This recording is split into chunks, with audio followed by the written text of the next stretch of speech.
Congratulations, you finally made it to 4 p.m. You know what that means. Happy hour. It's time to kick back, relax, and dive into the world of sports with the Young Norvelle Show. Whether you're catching up on the latest scores, analyzing the big plays, or gearing up for tonight's games, we've got you covered. So grab a cold one, settle in, and let's talk sports. Here they are, Patrick Young and Terry Norvelle.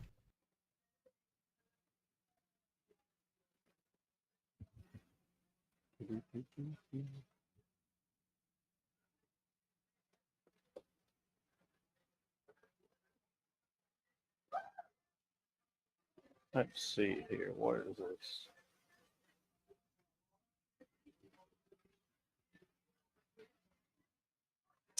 All right, here we go. It is a Tuesday edition of the Young and Norvelle Show. Hey, we're out and about every day. It's hard to remember where we're at and what we're doing. We are at the home of the best sports bar in Mandarin, in the heart of Mandarin. You know it by now. Hurricanes, Jointon Creek. They do a spectacular job. Josh and Callie, the owner-operators, they loved the place so much a couple of years ago, they bought the place. I mean, that right there speaks volumes to their dedication, the owner's dedication. They really love this place. They love the community.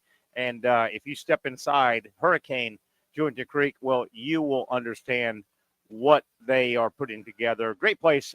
Sports, ball, hangout, birthdays, parties, lunch events, whatever you want to do, they will take good care of you here at Hurricanes.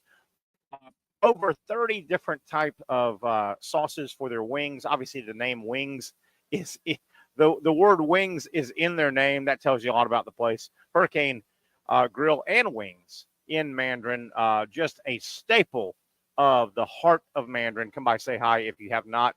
Most of you have, and you know what I am talking about. Okay, a lot to get to today on the program, including the 3-game suspension for the and I can't never announce the name of the defensive back with the cheap shot on Trevor Lawrence. 3 games he's suspended.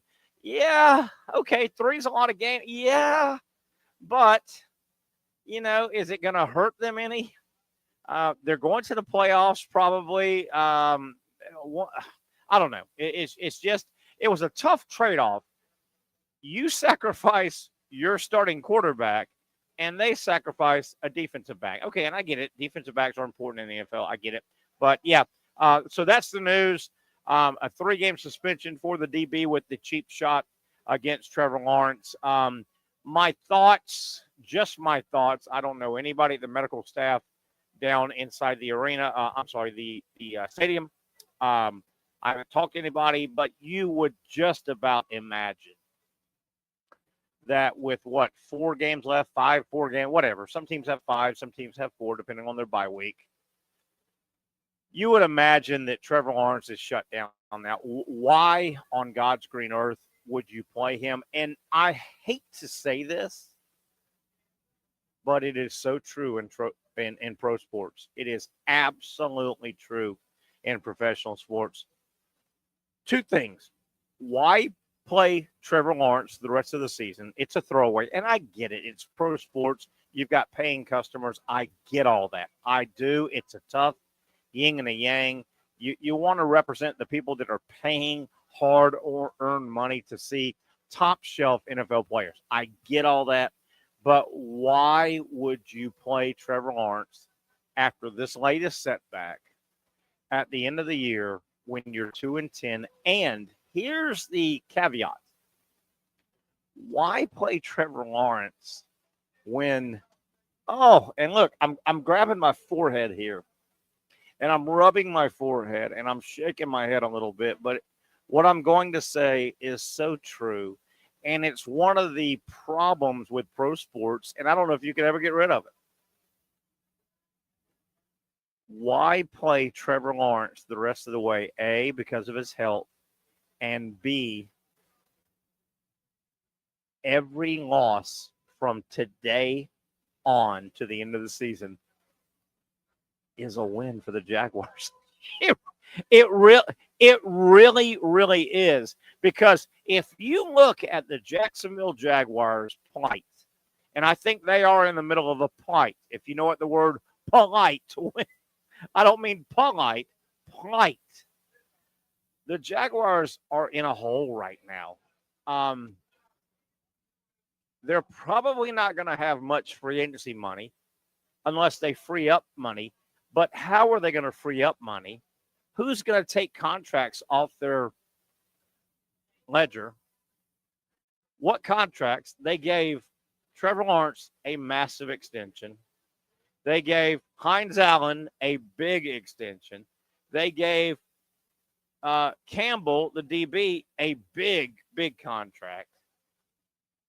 Where are you going to find free agency money? The draft is one player, one draft, one player, one draft, one player, one. Well, the Jaguars are way, way, way far away than just one player here, one player there. I mean, you hate to admit it, but the way pro sports is set up, and a lot of times the way the NFL is set up, is the Jaguars, is their only path losing the rest of their games to make sure they get the number one pick? As I understand it, right now, if the NFL draft was today, and it's not, I get it. It's not. The Jaguars would pick 1, the Raiders 2, and the Giants 3. Put it in right now. If you're the Jacksonville Jaguars, I think that's your only way. Let me back up. Your quickest way out of this mess, because right now, Jacks, Raiders, Giants, that could not set up any better for the Jaguars. If you're sitting in the one position and you do not need a quarterback, and I don't care what you say, and I don't care how hard you come to me and come at me, the Jacksonville Jaguars need a lot more things than a quarterback. Okay? So they don't need a quarterback. The Raiders currently sitting at 2, and the Giants currently sitting at 3, desperately need a big-time franchise 10-year star quarterback. That could not set up any better for the Jacksonville Jaguars. They're sitting at 1. If they could hold, now I get it. There are 5 to 6 weeks, 4, 5, or 6 weeks. And again, some teams have 5 games left. Some teams have 4 games left. Let's just call it a month. There's a month of NFL football left. If the Jaguars can hold on to the 1 overall pick, and that means lose games. I know that sounds so counterproductive. But not so much if you go ahead and shut Trevor Lawrence down and go, you can't say this to him. You can't say this to the world. But interiorly, you can go, how about a little 2 for 1?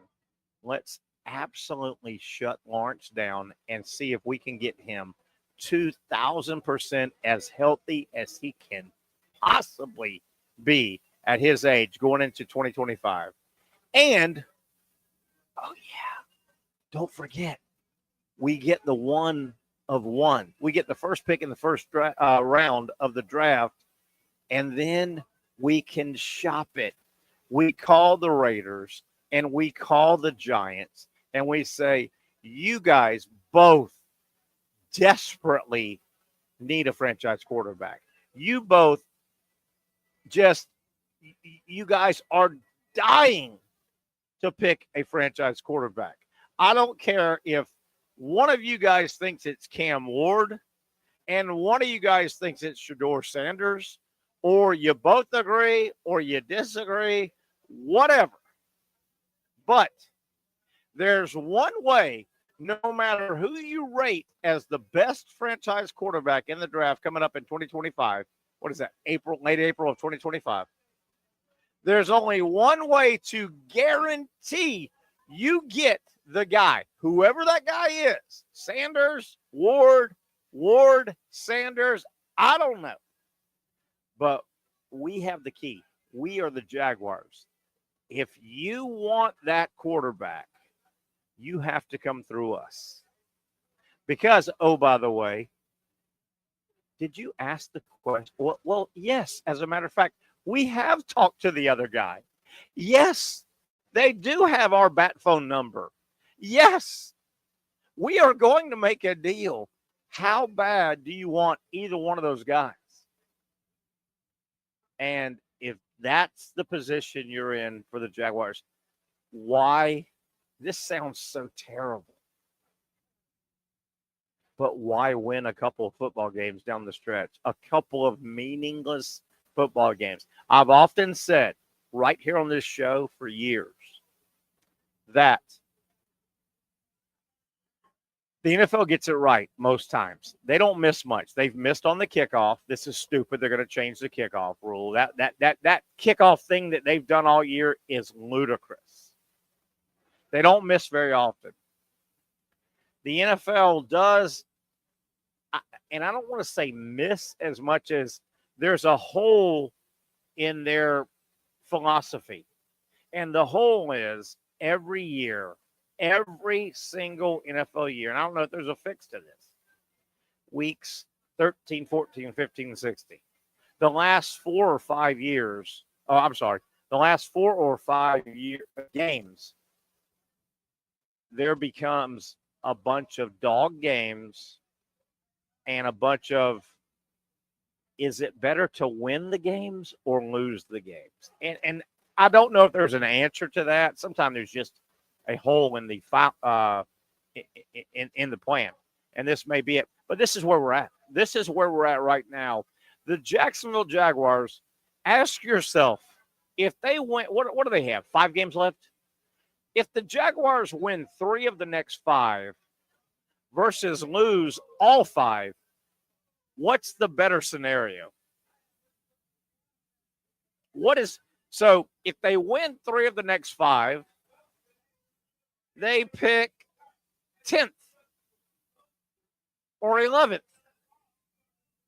versus if the Jaguars, and I think they've got all the tiebreakers and all, if the Jaguars lose all the way out and get the number 1 pick of the first round, isn't that way better? Not even discussionable better. Isn't that way better than the previous scenario, winning? And I get it, man. It's hard. It is hard. And the NFL hits a home run on just about everything. They do have trouble with this. This happens every year.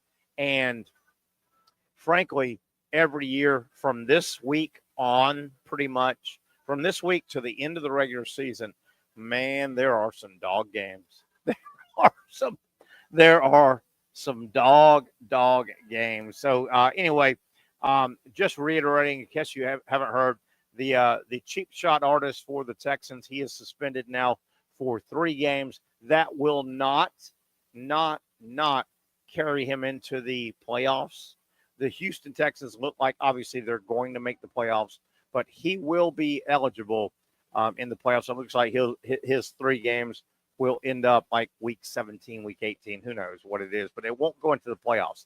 That reminds me a little bit of, God bless the Big Ten. They acted quick. Did you notice what the Big Ten did? And man, they jumped on it. Good for the Big Ten, and I don't blame them at all as a conference. I think the SEC would have done it. The ACC would have done it. The Big 12, the former Pac-12. Did you notice how absolutely meteorically quickly the Big Ten said, we are fining Ohio State and Michigan $100,000 each for their melee? They threw money at the issue as a conference instead of throwing suspensions at the issue as a conference. With that, I mean, it would have been very plausible and understandable if the Big Ten said, wait a minute. Wait a minute. These 5, 6, 7, 8, 9, 10, I don't know how many Ohio State football players, what they did was so egregious. They should be suspended for the Ohio State next football game. Well, do you think for a millisecond the Big Ten was going to suspend multiple Ohio State players for the first half of their next football game, which is not just a meaningless bowl game? The next Ohio State football game is a mega important college football playoff game, and we'll find out soon about that.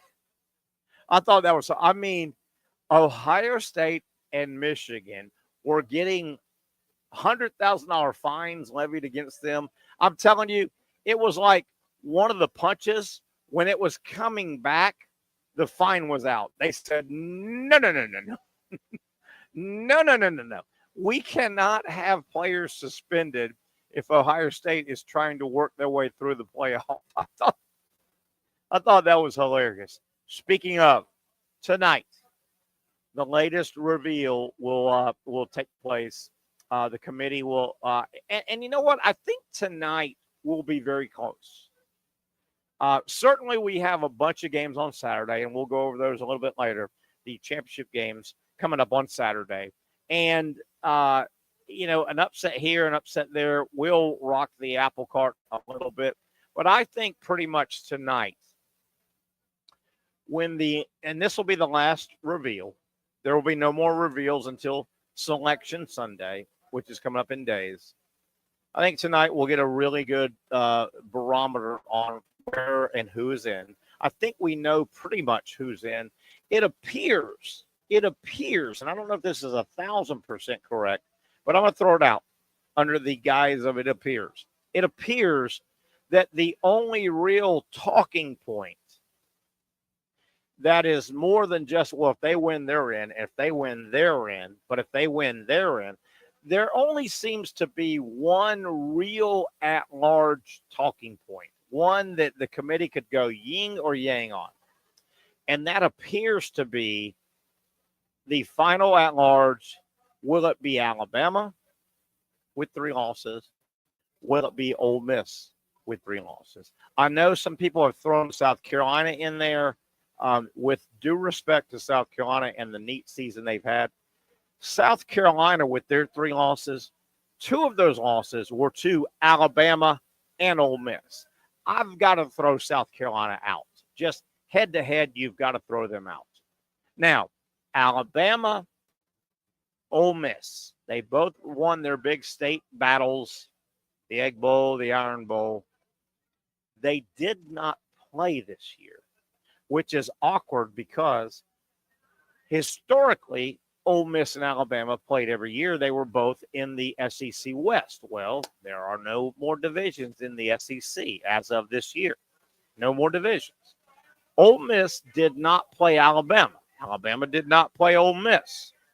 With that said, if they're the final 2 teams that the committee's looking at, what do they use to break? How do they break this tie? Somebody gets in, somebody doesn't get in. They did not play. They played a couple of common opponents. The marquee opponent that Alabama and Ole Miss both played was Georgia. Might the Georgia Bulldogs be the separating factor between Alabama and Ole Miss? I'll throw this in. Alabama dominated Georgia in the first half of their regular season meeting this year. Georgia made a hellacious comeback, and most people think, and this is not fair, but I'm going to throw it out. Most people think that Georgia ran out of time. They were taking over the game in Tuscaloosa after a miserable first half. Georgia kind of figured it out, and they started taking over the game. Texas, Georgia, kind of the opposite. Georgia dominated that game. Same with Texas Texas, Georgia, Texas. I'm sorry, Georgia dominated the game. Texas made a run, okay, in the second half. And a lot of people think, gosh darn, Texas ran out of time. Now, the other game in that mix, Ole Miss, if you watch the game against Georgia, Ole Miss dominated from the opening kickoff against Georgia. Ole Miss won, 28-10, and they dominated, I think most people think Ole Miss dominated Georgia from the opening kick to the final 3 zeros on the scoreboard.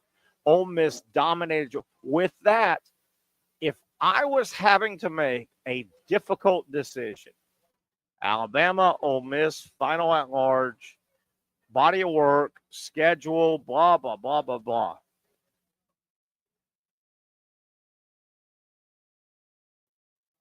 I may go to that Georgia game and say, Ole Miss walked the dog on Georgia, no pun intended.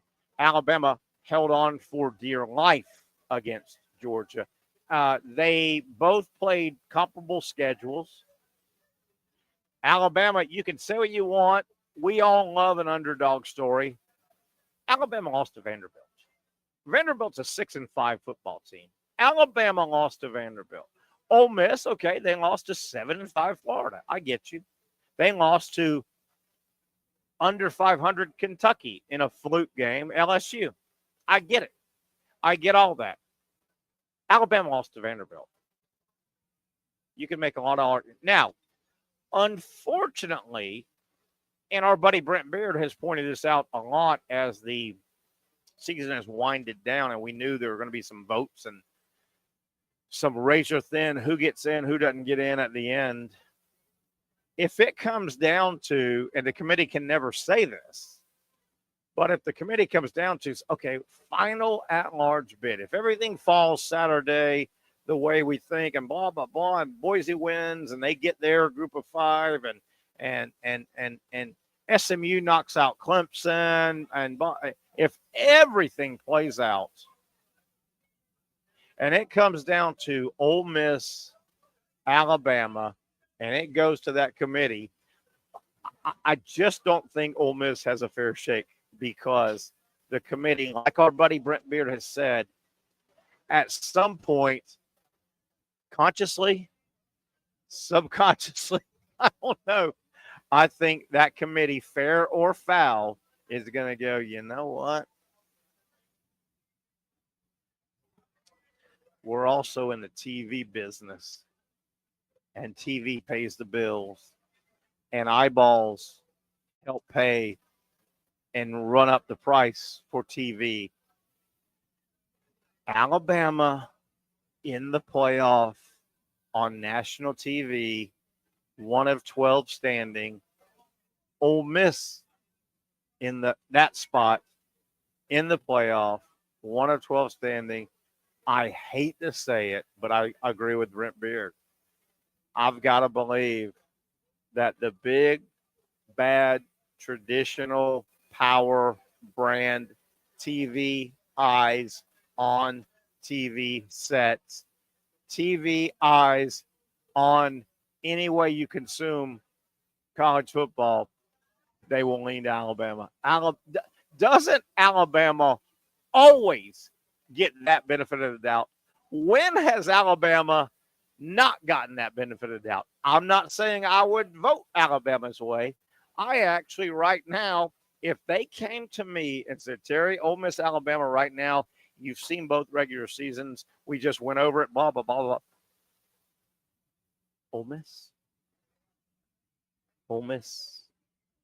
But when has the committee, I think, would have to grow a big old set of you know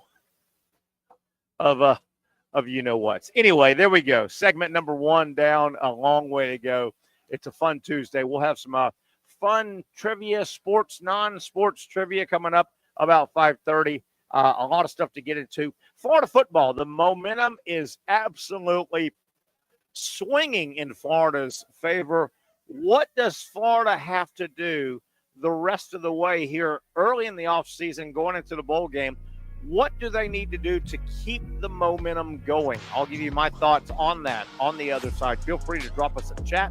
I'd love to hear from you. If you've got questions, comments, thoughts, whatever medium you are taking in our show, there should be a chat. Please drop a chat, and we'll talk about that as we go. One down, a long way to go. It's a Tuesday. We're in the heart of Mandarin. Jointed Creek Hurricanes. Come by, say hi if you're heading that way or heading this way. Let's talk some ball, enjoy some great food right here at Hurricanes Jointed Creek.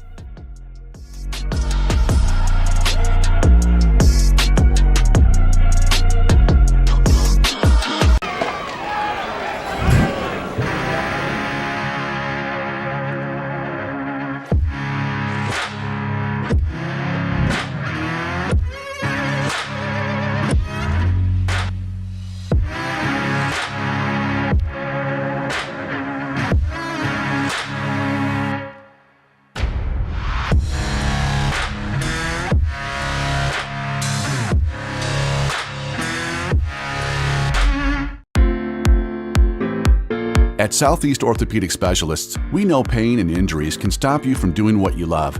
This is why our board-certified orthopedic specialists offer the latest in both non-surgical and surgical treatment options and create a treatment plan tailored to your unique lifestyle and goals. So, whether it is a sports injury or that nagging pain that's keeping you from doing what you love, our team has the right treatment for you. For more information or to schedule an appointment online, visit our website. Finally, a family atmosphere, kid-friendly restaurant with a real sports bar feel. Bricks Jack's Beach features all of that and a large, climate-controlled covered patio with misting fans and heaters for all seasons. Mix in an extremely diverse menu that features the most quality and affordable steak at the beach, and there's no reason not to enjoy your next lunch, dinner, happy hour, or big sporting event at Bricks Jack's Beach, 300 2nd Street North in Jacksonville Beach. See you at Bricks Jack's Beach. You really got to hand it to him. Hold on. The previous play is under further review. I'm not sure what he could review, but okay.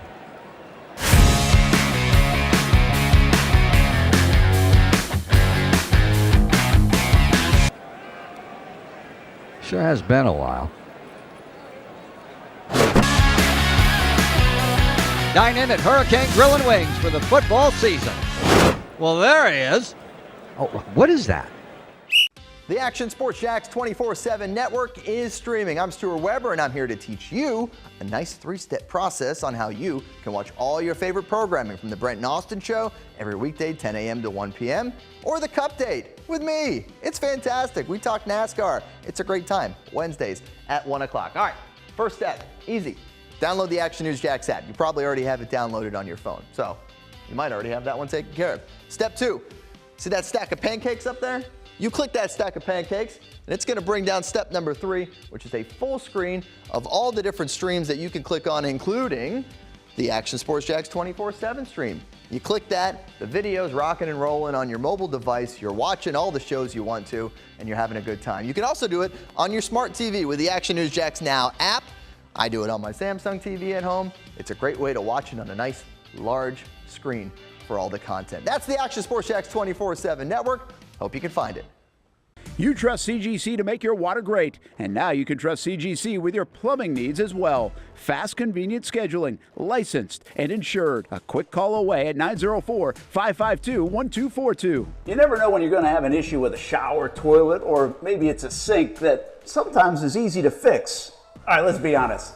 I'm not fixing anything. I'm totally staging this because when I have a plumbing problem, I call CGC Water Treatment and Plumbing. Trained professionals, transparent pricing, customer satisfaction. Small problem or even a bigger issue. Maybe you need a new tankless water heater or something a bit more intricate. The experts with 25 years of experience at CGC Water Treatment and Plumbing can do it all. Call 904-552-1242 or visit cgcwater.com. That's 904-552-1242 or cgcwater.com. CGC Water Treatment and Plumbing, an authorized independent Connecticut dealer. Florida license number CFC 1432579.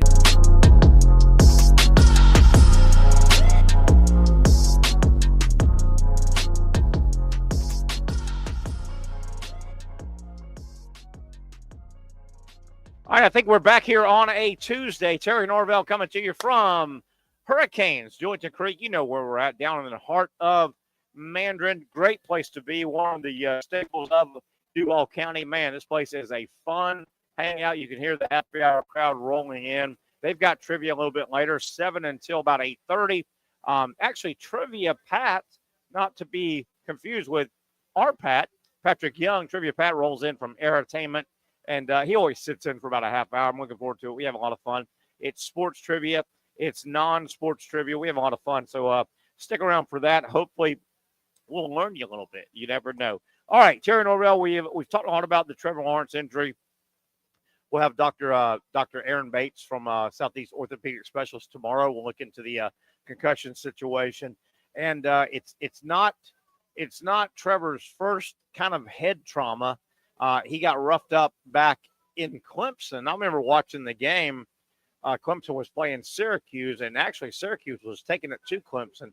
This was several years ago, and Trevor was not even the starter, but they put him in to rally, and he had some nice drives. He got hit hard in college. They say it was not a concussion, but we'll talk to Dr. Bates about, the repetitiveness of a head injury. What a mess. By the way, the Texans defensive back has been suspended for 3 games. That comes up tomorrow, our sports medicine segment with Dr. Aaron Bates from Southeast Orthopedic Specialist. I teased a little bit. Florida football momentum. Signing day is tomorrow.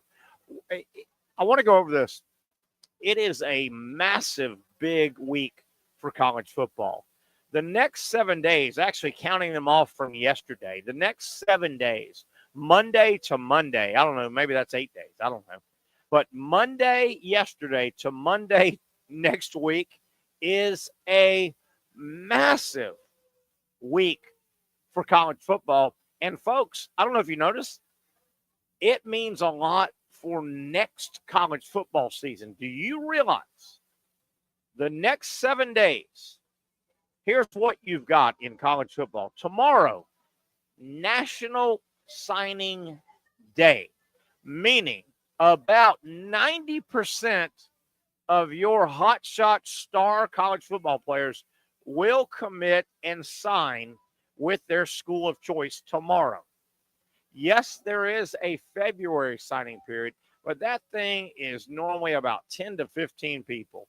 You've got some grade people. You've got some issue people. Tomorrow, the classes get filled up.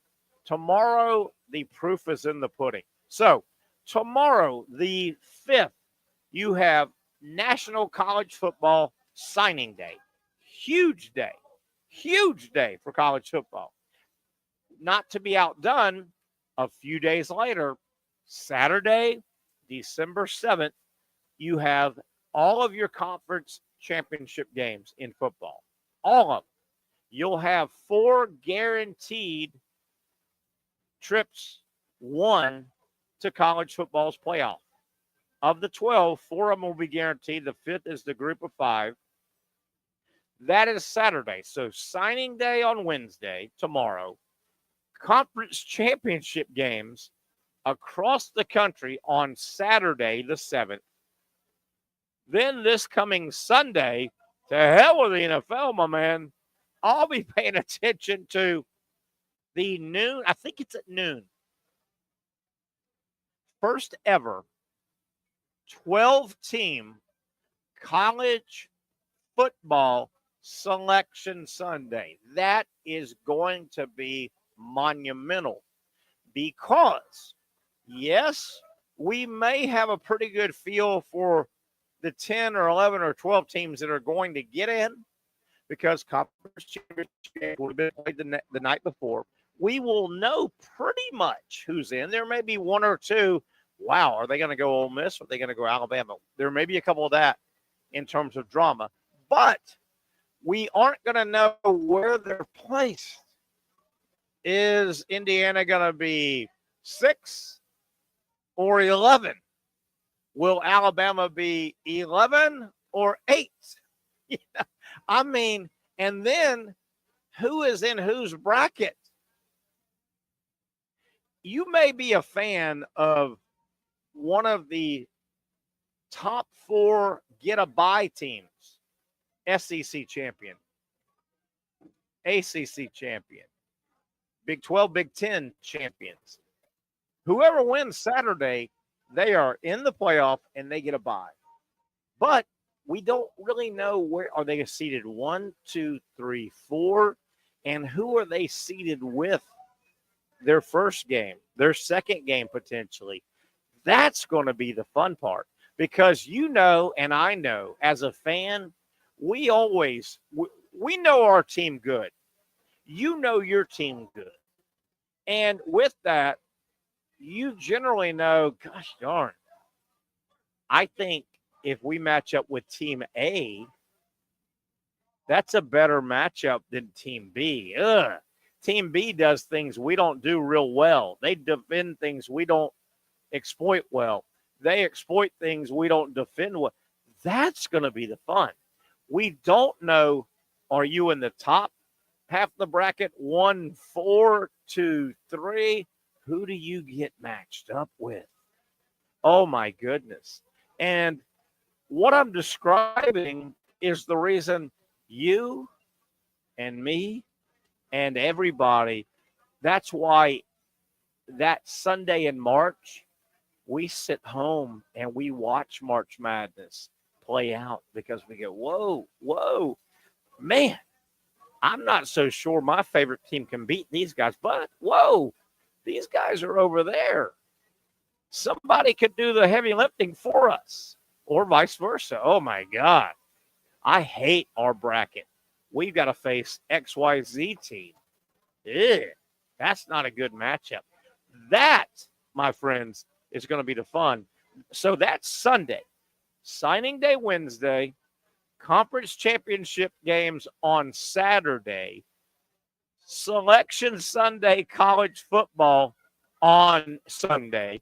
And then, don't look now, Monday, December 9th, a week from yesterday, a day after Selection Sunday, the college football winter portal opens. And it's either 30 or 45 days. They keep messing around with it. But the portal opens. Now, what I failed to mention is I think I've got this right. Man, I wish my buddy Brent Beer was on today. But I think I've got this right. One more fun thing that'll happen this Sunday, in addition to Selection Sunday, won't all the bowl bids be sent out? Won't we go down also the second half? I would think of Selection Sunday will be who's playing who in a bowl game. And I get it. Bowl games have lost a lot of their panache. I get that. But there are still some bowl games that with the right matchup, they are fun. I think Florida has a chance to have the right matchup and is fun. I'm going to throw this out. If I was making the call, and I don't, if I was making the call with bowl games, we know the big boys.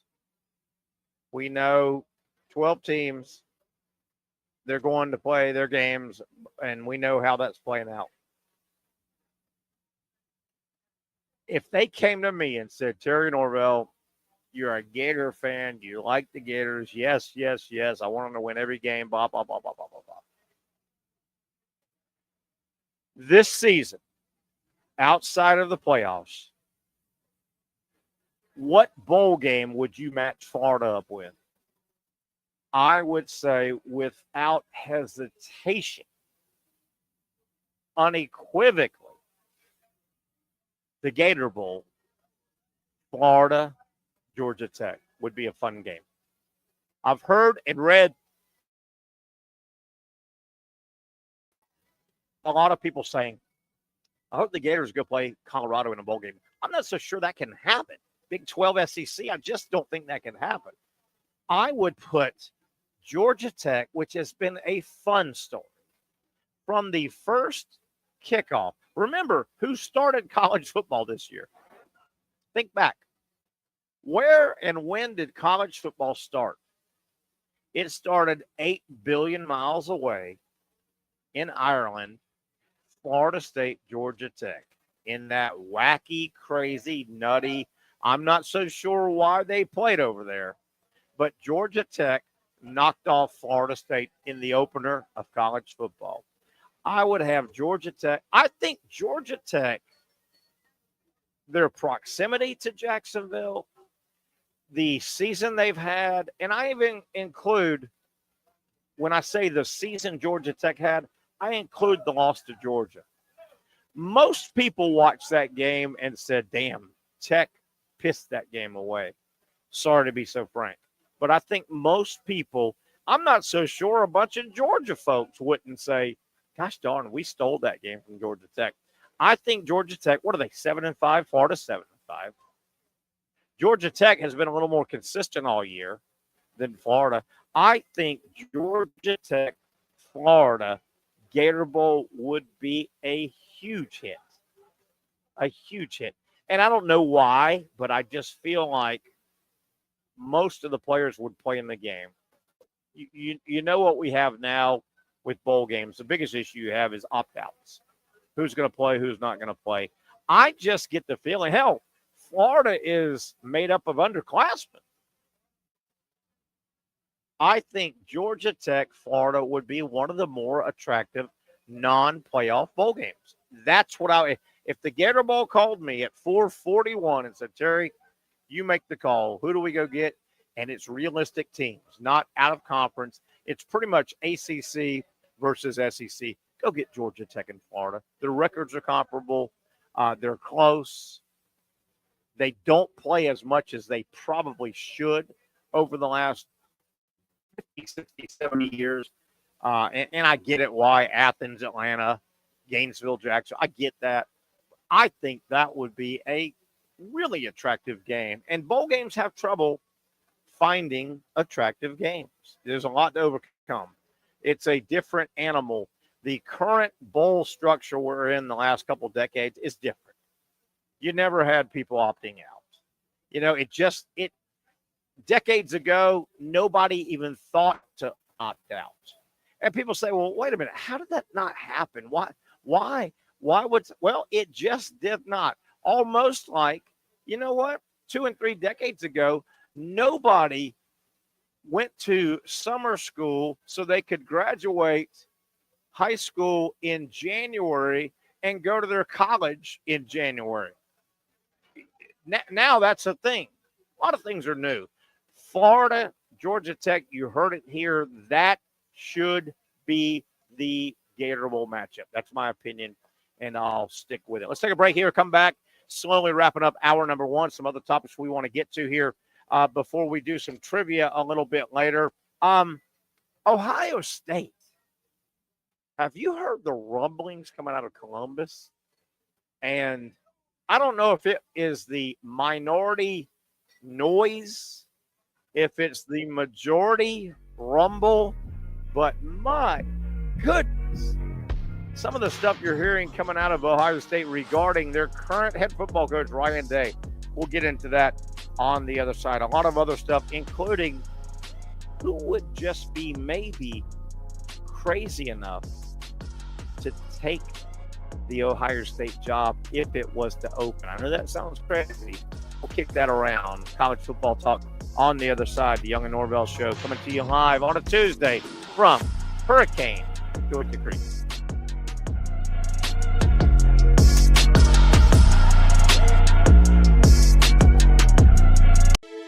For those dealing with pain from a sports injury, arthritis, or spine condition, Southeast Orthopedic Specialists offers innovative new non-surgical options. Our regenerative medicine treatments, including platelet-rich plasma and other regenerative treatments, use your body's own restorative cells to aid in treating injuries. These procedures are performed in our offices and typically require minimal downtime. If you want to get back to doing what you love, our regenerative treatment options may be right for you. For more information or to schedule an appointment online, visit our website.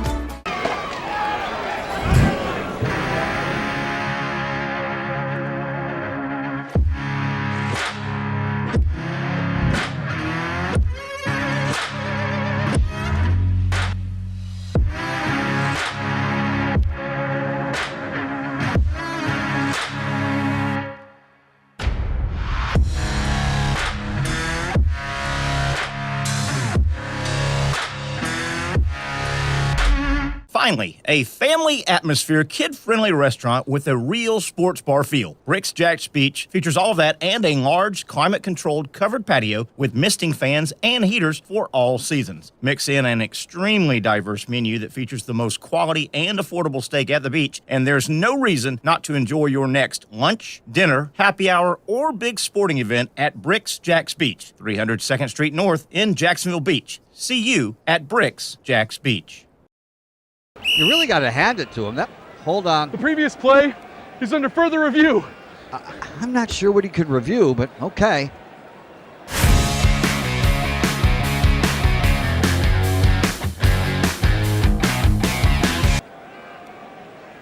Sure has been a while. Dine in at Hurricane Grill and Wings for the football season. Well, there he is. Oh, what is that? Hey everyone, Olivia Tasley here from Action Sports Jacks to tell you all the different ways you can watch our new 24/7 network. 3 easy steps. You don't even need a pen and paper to write it down. Step number 1, download the app. Search Action News Jacks in your app store either on your phone or your smart TV. Then, once you're on the app, click on that little drop-down menu in the upper left-hand corner with the 3 little lines. That'll show you these options, and boom, right here, click Action Sports Jacks 24/7, and you will be brought to our continuous stream channel. That app can be accessed through all these different platforms. Whether you have Roku, Fire TV, Smart TV, Apple TV, or Google TV, you can find our app. Now, if you don't have access to the app, don't worry, we still got you covered. We're across all social media platforms from Facebook, Instagram, X, YouTube, Twitch. We have a podcast channel. Plus, check out our short reels on our TikTok. Action Sports Jacks 24/7. It's on all the time and everywhere. It's a new logo, new branding. With Bold City Heating and Air, it's an old school approach. One of the few locally owned and operated air conditioning businesses left in Jacksonville. It's hot, Florida in the summer. You can't do much to avoid it, but you can keep cool with Bold City Heating and Air. It's every customer counts kind of service, from when these trucks have pulled up to my home over the last couple of years and when they pull into your driveway as well. From communication to pricing to the actual service, everyone at Bold City Heating and Air cares about you. You know who is coming to your house. You know they will be well trained and they will respect your home. Air conditioning convenience at boldcityac.com. Stay cool while it gets hot. Bold City Heating and Air can help. Don't get caught sweating all summer. boldcityac.com, and they have financing to help. New systems starting at $110 a month and $50 off any repairs. Stay safe, stay comfortable with Bold City Heating and Air at boldcityac.com. Homegrown in your hometown. All right, let's get it on here. We are back live at Hurricanes. You know it by now. Our Jointon Creek home in the heart of Mandarin. We're here every Tuesday. I want to thank Josh and Callie. They've been great hosts and hostesses for a long time. They've taken our show under their wings, and we appreciate them. Speaking of wings, they've got about 30 different flavors, sauces, from mild, naked, all the way to nuclear hot. I don't know who would eat those kind, but a lot of people do. Great wings here, great burgers and fries and chicken sandwiches, a little bit of everything. Salads, if you're somebody in your party doesn't want to go, heavy food, they can go salad here. And always something going on. All the ball games, all the sports going on. Josh and Callie are very attuned to what needs to be on the TVs. And a lot of places that call themselves restaurant, sports bar, they don't understand that somebody inside the restaurant, the sports bar, 24/7 needs to understand what is on, what needs to be on, and where it needs to be placed. I tell you, year after year, I have been around at so many places, and I go, how in the world did I walk in and there's a huge, and a lot of times it's a regional type local game. It may be the Jaguars. It may be the Gators. It may be the Seminoles, the Bulldogs. How are these games playing right now? And 80 TVs have the game, don't have the game at all. There's nothing worse than going to a quasi-restaurant sports bar and they don't have the real action on. You'll never find that here at Hurricanes in Jointon Creek. It's important that the owners our operators, I think, in this size of situation, and their general managers, their bar hosts, their bar bosses, that you've got to understand what the man is that frustrating. That happens to me a lot. I'll walk in someplace and go, all right, yeah, I'll meet my buddies. Yeah, let's meet at XYZ, blah, blah, blah. Yeah, the game's at 1. You get there at 12:55, and they're scrambling. Why are you scrambling to find the game? You should know where the game is at already if you call yourself a restaurant, sports bar, community hangout, which is exactly what you get at Hurricanes Grill and Wings right here in Joins Creek. All right, we're wrapping up hour number 1 of Florida football, the momentum. A couple things need to happen this week to really help continue this incredible momentum that has started with Florida football. Where am I at, you may ask? Terry, you were very vocal, and I was, and I will tell you, I will stick by my vocalness from weeks ago. After the Miami opener, after the Texas A&M third game debacle, in year 3 of Billy Napier, I'm ready to see him fired. Absolutely screaming. I was screaming from the mountaintops, and to a degree, I still am. Wait a minute, Terry. How can you say that? LSU, win. Ole Miss, win. Blowout in Tallahassee over Florida State, win. I get all that, and I tip my hat to the Florida staff. I tip my hat mainly to the Florida defense, but Billy Napier still has a lot of work to do. What does Florida need to do to keep this momentum going? Well, number 1, tomorrow's signing day is massive. The Gators appear to be on one of the best rolls they've been going into a signing day in 10, 12, 15 years. I mean, you would have to go back to the Urban Meyer days. It appears that Florida is within 5 to 6 weeks, the Gators are going to go from somewhere in the 50s to somewhere in the top 10. Enormous leap signing date. They've got to finish that off. After that, I think between now and Monday, Billy Napier and the Florida Gators have got to name an offensive coordinator. I know Florida's won a couple games lately, and I know their offense has looked like it had a little life. The last thing the Florida Gators need to do is stay status quo. Billy Napier, I love the guy. I think he's a good guy. The players love him. Billy Napier is not your big-time win-it-all offensive coordinator. He's not your big-time win-it-all game manager at all. Billy Napier has got to name an offensive coordinator. And the reason I say before Monday, do you realize the portal opens Monday? And yes, there are 30. I think it now got knocked down to 30 days. It used to be 45 days. But there's a good 30 days that the portal opens this Monday. The Gators need to sign high school kids to a top 10 class. They've got to name an offensive coordinator if they haven't already silently, and there's a very good chance they have.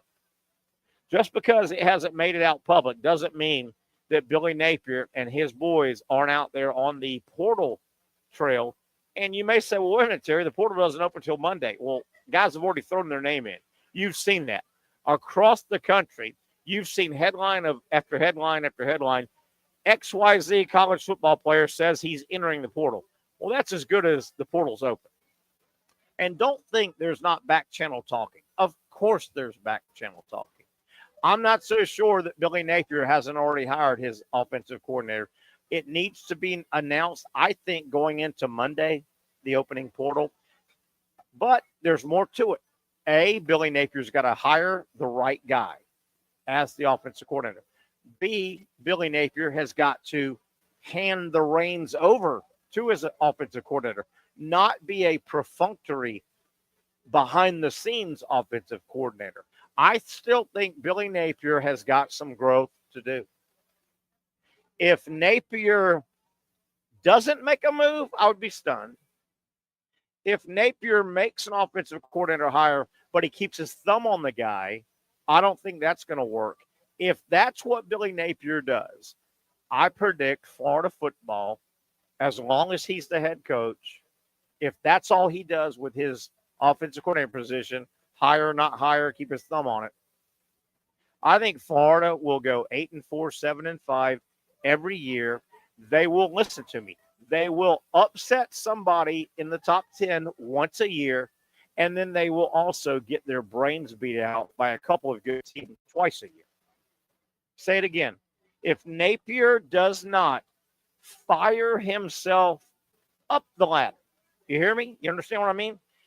Napier has got to fire himself up the ladder. If he doesn't, if Billy Napier continues to say, we're going to ride DJ Lagway, we're going to ride this little bit of momentum, I think Florida's going to ride to an 8-4 season every year under that structure with 1 top 10 win a year and 2 get bombed. And if that's what you think Florida football should be, then more power to you and more power to Billy Napier. I think it's a big, big week. Billy Napier needs to find the right guy, hire the right guy as offensive coordinator, and turn the reins over. I'm going to say it again.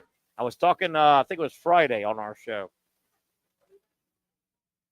Next college football season,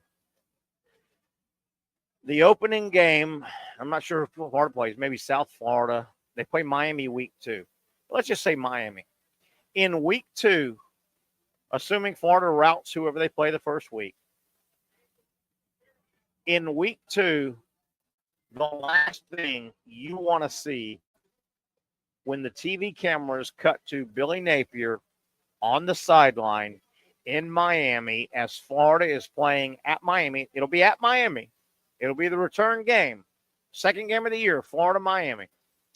The last thing you want to see when that camera cuts to Billy Napier, and it will early in the game, the very first time it goes from the booth or from the field to Billy Napier, as broadcasts do to the head coach, the last thing you want to see next year, that first camera shot, is Billy Napier, Florida football head coach, holding a play sheet.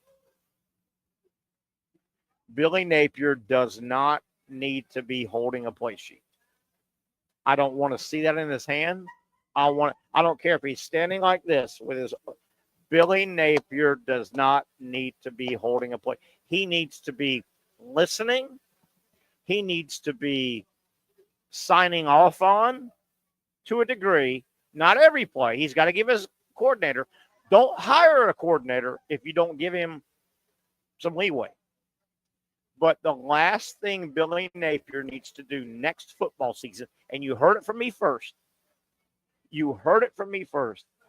If you're a Gator fan, you do not want to see, because think about it. Napier is wrapping up 3 years at Florida, his years at Louisiana, 4 years. He has that double-sided play sheet because he's calling the plays.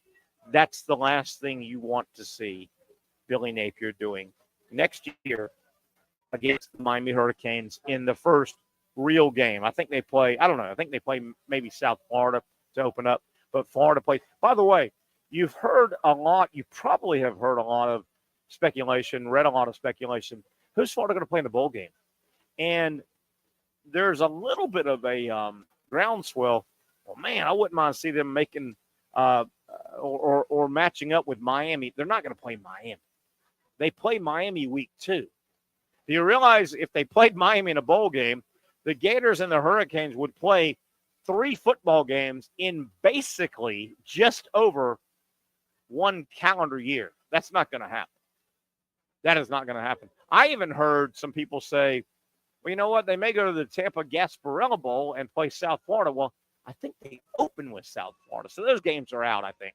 Georgia Tech, Florida, I think, is the perfect bowl game for both programs. Absolute perfect bowl game for both programs. Atlanta's right up the street. Florida and Georgia Tech do not play enough probably over the years. They probably should have played a lot more. Anyway, that's my 2 cents. We didn't get to Ohio State and Ryan Day. Is he in danger?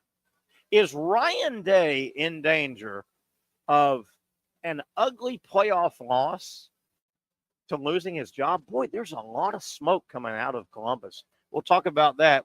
And who would be just crazy enough to maybe take that Ohio State job if the Buckeyes were to get blown out and Ryan Day got blown out? I know it's far-fetched, but who would be just crazy enough? I've got an idea. We'll talk about that. Hour number 2 kicks off when we come back. It is a Tuesday edition, the Young and Norvelle Show, coming to you from our Tuesday home. You know it by now. The place with the best wings in Mandarin is Hurricanes Joint Creek. Finally, a family atmosphere, kid-friendly restaurant with a real sports bar feel. Rick's Jack's Beach features all of that and a large, climate-controlled covered patio with misting fans and heaters for all seasons. Mix in an extremely diverse menu that features the most quality and affordable steak at the beach, and there's no reason not to enjoy your next lunch, dinner, happy hour, or big sporting event at Rick's Jack's Beach, 300 2nd Street North in Jacksonville Beach. See you at Rick's Jack's Beach.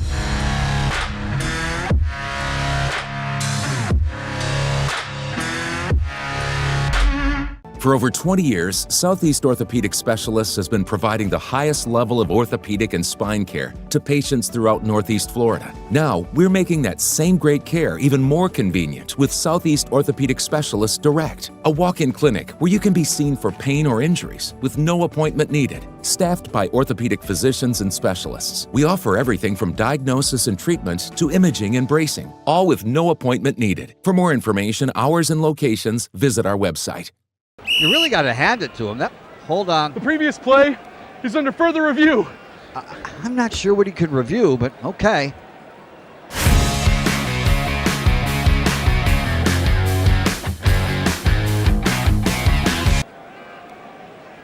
Sure has been a while. Dine in at Hurricane Grill and Wings for the football season. Well, there he is. Oh, what is that? Hey everyone, Olivia Tasley here from Action Sports Jacks to tell you all the different ways you can watch our new 24/7 network. 3 easy steps. You don't even need a pen and paper to write it down. Step number 1, download the app. Search Action News Jacks in your app store either on your phone or your smart TV. Then, once you're on the app, click on that little drop-down menu in the upper left-hand corner with the 3 little lines. That'll show you these options, and boom, right here, click Action Sports Jacks 24/7, and you will be brought to our continuous stream channel. That app can be accessed through all these different platforms, whether you have Roku, Fire TV, Smart TV, Apple TV, or Google TV. You can find our app. Now, if you don't have access to the app, don't worry, we still got you covered. We're across all social media platforms from Facebook, Instagram, X, YouTube, Twitch. We have a podcast channel. Plus, check out our short reels on our TikTok. Action Sports Jacks 24/7. It's on all the time and everywhere. Summertime means sizzling sales at Nimnick Buick GMC. The #1 Buick GMC dealer in Jacksonville has lots of inventory to choose from with their best price guarantee. Nimnick never charges above MSRP. You can save up to $10,000 off select new GMC Sierras or get rates as low as 1.9%. You know, I'm a truck guy. GMC Sierra, my trim level is an SLT. This one's an Elevation. Pretty good looking color as well. So here at Nimnick Buick GMC, you have a lot to pick from. My father-in-law, he drives this, an Enclave. So feel like that GMC in the family. 2025 is coming around the corner, which means it's almost time to close out those 2024s this summer. You can schedule a test drive at nimnickbuickgmc.com. And while you're there, check your trade value and customize your payment options. Nimnick is there for you, even on Sundays. Visit the showroom on Phillips Highway or shop online at nimnickbuickgmc.com. Nimnick, your friends in the car business since 1941. GMC, we are professional grade. Guys, I'm trying to think of a way as we welcome you back to the Young Norvelle Show, coming to you from Hurricanes in Jointed Creek, our deep Mandarin home every single Tuesday. They've got trivia come up at 7. We'll have Trivia Pat here in about 30 minutes. We have a lot of fun with our sports, non-sports kind of trivia. I've got some stuff for him. He'll have some stuff for us to make us think. I want to get to this, though. With regard to the Jaguars, we kicked it around hour number 1. I want to kick it around again.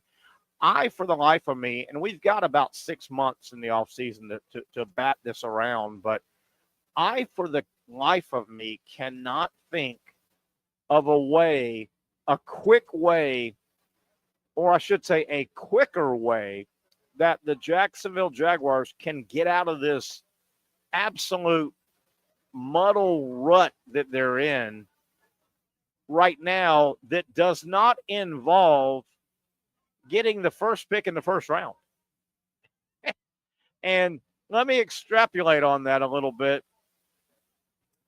I think the only way the Jaguars can get out of this mess that they're in a semi-timely fashion. Okay, you could take 3 or 4 years and draft and hit a guy or two, and draft again and hit a guy or two, and maybe then free up a little free agency money and get a guy, and then draft one more time, 3-4 years, and start.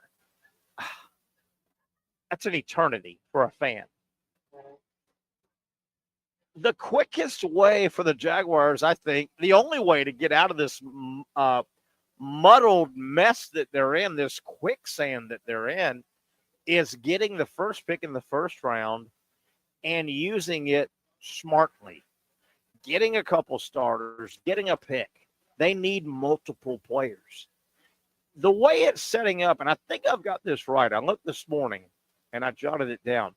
If the draft started today, if the season ended and the draft order was today, and it would need to hold, by the way, but if the draft was today, the first pick would be controlled by the Jaguars. The second pick, the LA Raiders. And the third pick, the New York Giants. 3 terrible franchises this year with what? A couple wins each. The Jaguars, I think, would get the nod as the 1. That would be huge if that order stayed. Now, the Jaguars don't need to win games. I know that sounds terrible. It sounds terrible. But to stay there, the Jaguars don't need to go win 3 of their last 5, or even probably 2 of their last 5. I think the quickest way to get out of this mess, and it's no guarantee, if it held Jacksonville first pick, first round, Raiders second pick, first round, Giants third pick, first round. That's how it would fall right now today, I think, as I was researching it. It couldn't, that order could not fall any better for the Jaguars. The Raiders are desperate for a franchise quarterback. The Giants are desperate for a franchise quarterback. No matter if the Raiders get the second pick or the Giants get the second pick, as long as it's one of those two in that 3 in an order,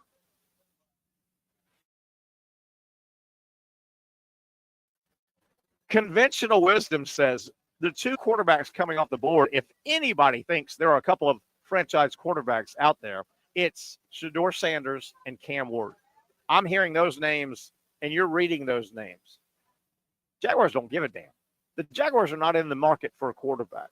The Jaguars, if the draft order could end like that, and that means lose a lot of games. I'm telling you, pro sports can be really strange in this aspect. losing can be good at times. Losing can be good at times. If it holds, hell, even if it doesn't hold, if you're the Jacksonville Jaguars, and I know what I'm going to say goes against the rules of the NFL, and you can get in trouble, blah, blah, blah, blah, blah. You can get in trouble for quasi-tampering, blah, blah, blah.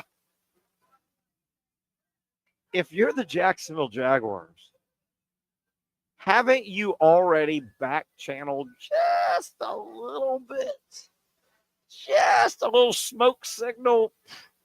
Send it over toward the Raiders camp. And just a little smoke signal. Haven't you kind of sent a little smoke signal over toward the Giants camp? And haven't you gotten a carrier pigeon? And what do they call that? You know, you fold up a little message, a little rolled up message, and you put a little tiny ribbon on the message to hold it together. And don't you put that in the talons of the carrier pigeon and send that message toward the Raiders and send that message toward the Giants. And the message, when they open it, says, this message will self-destruct in 30 minutes because you don't want proof. But if you're the Jacksonville Jaguars, haven't you already kind of reached out to those incredibly quarterback needy franchises sitting at 2-3 and said, hey, man, you don't have to tell me this, and it really doesn't matter, but I would imagine you value Shedeur Sanders / Cam Ward very highly. My God, you guys need quarterback. Do you want to guarantee you get to pick your guy? Right? I don't care if Cam's your guy or Shedeur, and maybe there's a wild card. I don't know. I think most of the stuff I read and saw and researched said Cam Ward, Shedeur Sanders. But haven't you already kind of sent that feeler out and said, my man, my Giants, my man, my Raiders, you're a mess right now. You need a quarterback. We've got what we think, and this is the Jaguars talking, we've got our guy. We're not going quarterback. With that, we got the first pick, my man. We've got the first pick. Whoever you have deemed your number one guy, Sanders or Ward. And you know what? Doesn't mean you can't tell a little white lie, by the way. Hey, Raiders sitting at 2. Guess who called me last night? The Giants. They love Shedeur. Right? You're sitting at 2. We sure do need to revamp our offensive line here in Jacksonville. We got a couple good starters there. If you want to make sure you get the other guy, we would take that guard, a cornerback, and your pick. Or even a later pick. Who knows? Even a later. But we can guarantee you get the quarterback that you want. Maybe you guys both want the same guy. Only one team can draft him. And you have that same conversation with the Giants, right? I mean, you have to have those conversations, right? Now, with that said, you got to get the one pick. This goes back to, man, pro sports can be weird. And, you know, MLB is like that. The NBA is like that. You don't think the Pirates a couple of years ago absolutely did backflips at the end of the year going, gosh darn, I hope we get that first pick so we can take Paul Skeens. Right? I mean,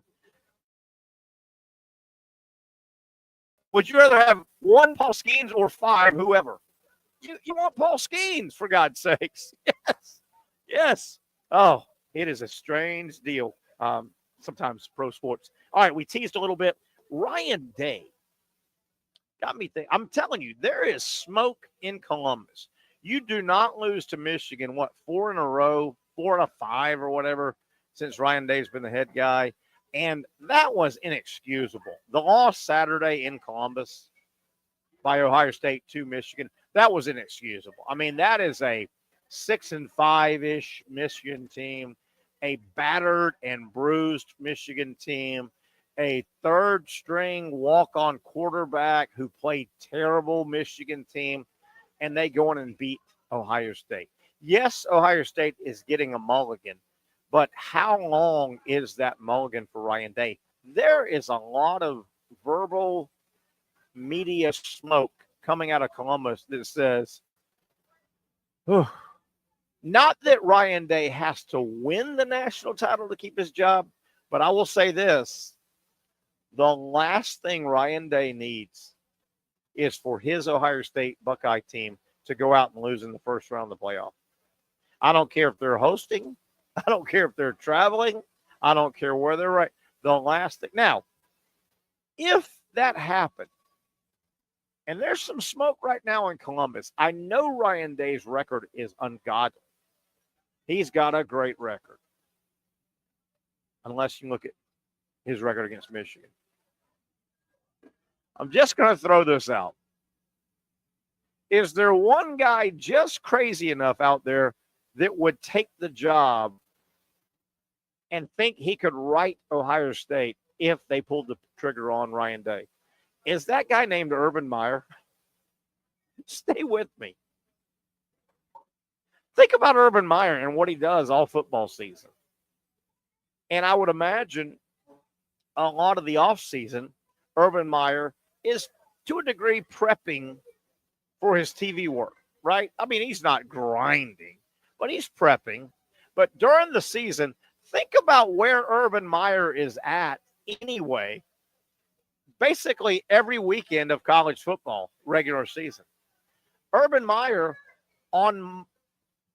I would venture, without having the Fox lineup in front of me, I would venture that Urban Meyer is front and center at least Friday and Saturday at an Ohio State football game, because that's where his Fox show is broadcasting from, either Ohio State at home or a road game. Ohio State, Oregon, Ohio State, Michigan, Ohio State, Penn State. You see where I'm going? He's at an Ohio State game anyway. Would you put it past Urban Meyer if Ohio State pulled the trigger on Ryan Day? Would you put it past Urban Meyer and his ego to say, hey, Ohio State president, hey, Ohio State athletic director, you know what? This TV thing's been fun. I got 5 more years. I got 5 more years, and I love the Buckeyes. I've got 5 more years. I love the Buckeyes, and I hate Michigan. I've got 5 more years, and I didn't walk away from this thing to hand Michigan the series like they've taken. Hey, I'll give you a good hard 5 years. Would you put it by him? I wouldn't. I wouldn't. Unbelievable, though, that Ryan Day, his record is just unreal outside of Michigan. Outside of Michigan game. All right, let's take another break here. We're closing in on our trivia. We have a lot of fun with Tuesday night trivia. We do some sports, some non-sports.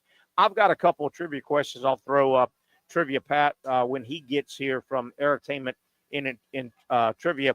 Also, a dead or alive, a sports dead or alive. It kind of ties into our this date in sports history. That and a whole lot more. Hang tight with us.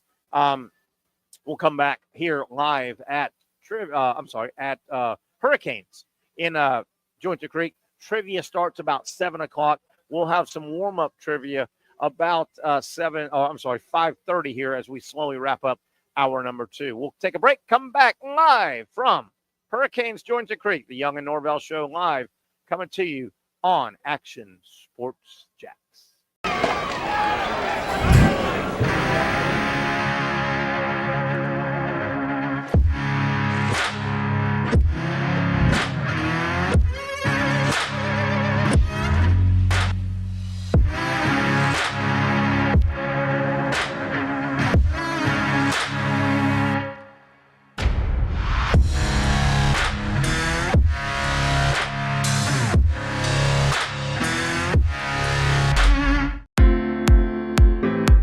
At Southeast Orthopedic Specialists, we know pain and injuries can stop you from doing what you love. This is why our board-certified orthopedic specialists offer the latest in both non-surgical and surgical treatment options and create a treatment plan tailored to your unique lifestyle and goals. So, whether it is a sports injury or that nagging pain that's keeping you from doing what you love, our team has the right treatment for you. For more information or to schedule an appointment online, visit our website. Finally, a family atmosphere, kid-friendly restaurant with a real sports bar feel. Rick's Jack's Beach features all that and a large, climate-controlled covered patio with misting fans and heaters for all seasons. Mix in an extremely diverse menu that features the most quality and affordable steak at the beach, and there's no reason not to enjoy your next lunch, dinner, happy hour, or big sporting event at Rick's Jack's Beach, 300 2nd Street North in Jacksonville Beach. See you at Rick's Jack's Beach. You really got to hand it to him. Hold on. The previous play is under further review.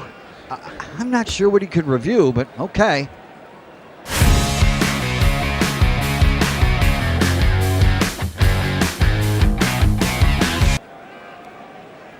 Sure has been a while. Dine in at Hurricane Grill and Wings for the football season. Well, there he is. Oh, what is that? The Action Sports Jacks 24/7 network is streaming. I'm Stuart Weber, and I'm here to teach you a nice three-step process on how you can watch all your favorite programming from the Brent and Austin Show every weekday 10 a.m. to 1 p.m. or the Cup Date with me. It's fantastic. We talk NASCAR. It's a great time. Wednesdays at 1 o'clock. All right, first step, easy. Download the Action News Jacks app. You probably already have it downloaded on your phone, so you might already have that one taken care of. Step 2, see that stack of pancakes up there? You click that stack of pancakes, and it's going to bring down step number 3, which is a full screen of all the different streams that you can click on, including the Action Sports Jacks 24/7 stream. You click that, the video's rocking and rolling on your mobile device, you're watching all the shows you want to, and you're having a good time. You can also do it on your smart TV with the Action News Jacks Now app. I do it on my Samsung TV at home. It's a great way to watch it on a nice, large screen for all the content. That's the Action Sports Jacks 24/7 network. Hope you can find it. You trust CGC to make your water great, and now you can trust CGC with your plumbing needs as well. Fast, convenient scheduling, licensed and insured. A quick call away at 904-552-1242. You never know when you're going to have an issue with a shower, toilet, or maybe it's a sink that sometimes is easy to fix. All right, let's be honest. I'm not fixing anything. I'm totally staging this because when I have a plumbing problem, I call CGC Water Treatment and Plumbing. Trained professionals, transparent pricing, customer satisfaction. Small problem or even a bigger issue. Maybe you need a new tankless water heater or something a bit more intricate. The experts with 25 years of experience at CGC Water Treatment and Plumbing can do it all. Call 904-552-1242 or visit cgcwater.com. That's 904-552-1242 or cgcwater.com. CGC Water Treatment and Plumbing, an authorized independent Connecticut dealer. Florida license number CFC 1432579. Okay, we've got the final college football playoff reveal really tonight because Sunday is Selection Sunday. Yes, there are a lot of games, I guess Friday and Saturday. There's some conference championship games. Obviously, the big boys are Saturday as we welcome you back, the Young Norvelle Show, on a Tuesday from Hurricanes Jointon Creek right here in the heart, right at the bridge of the heart of the bridge right here going over Jointon Creek. You know where we're at. If you're heading to Jointon Creek, home from work, or coming back out of Jointon Creek, we're right here at the foot of the bridge. Come by, say hi anytime. Great place to hang out. Bring a family, a viewing party, lunch, business lunch, great wings, great hospitality. and just a fun place. Hurricanes, Julington Creek. Terry Norvelle here. Tonight, the reveal next to last, obviously the final one on a Tuesday. Does it mean a whole lot? Nah, maybe. With regard to, I don't think there'll be a lot of discrepancy between tonight's reveal and Sunday, barring upsets. Now, what would the upsets be? I think most of your conference championship games are pretty set, win or lose. Iowa State, Arizona State. The winner gets in. That's the Big 12. I don't think the loser gets in. I don't know if that's a two-bid league. We'll see. Georgia, Texas, SEC championship game Saturday in Atlanta. Win, lose, or draw, both of these teams are in. I think most people would agree, right? I think you would agree. Georgia, Texas, they've done their heavy lifting. Even Georgia with a third loss, I think Georgia is in. They've done enough, and it would be hard to turn down the presumably second-place team in the SEC. Big Ten, Penn State, Oregon, same deal. Oregon undefeated. They could lose by 100, and I still think they get in. Their body of work would get them in. Penn State, one loss going in, a second loss. I think Penn State, Oregon are both in. Clemson, SMU. Now, there's the little dicey area. The ACC, along with the Big 12, kind of the dicey areas. I don't necessarily think both teams get in no matter what. If SMU wins, obviously they're in, and I think Clemson is not in. That would open up an Alabama-Ole Miss spot if those aren't already opened up. So if you're Alabama and you're Ole Miss, you hope like hell that SMU knocks out Clemson. Clemson, there's just no way with another loss and then back-to-back losses, even though it was a tough loss to South Carolina. Clemson's not getting in. So that's a look at your Big Four playoff game. Now, tonight it will be very, very interesting. I think the biggest story tonight will be when the reveal happens, where is Alabama in relation to Ole Miss? Where is Ole Miss in relation to Alabama? And before you Gamecock fans start screaming, well, what about South Carolina? They're 9-3 as well. Why aren't you mentioning them? Tough situation for South Carolina because you may not be aware, South Carolina this year, 2 of their losses are to Alabama and Ole Miss. That's a tough, heavy lift. You just can't put 9-3 South Carolina in the final spot if you're trying to decide between South Carolina, Alabama, South Carolina, Ole Miss. South Carolina lost to both teams. I mean, they lost to both teams. So I think tonight it comes down to if you see Alabama ranked ahead of Ole Miss, good on Alabama. If you see Ole Miss ranked ahead of Alabama, good on Ole Miss. Where would I go?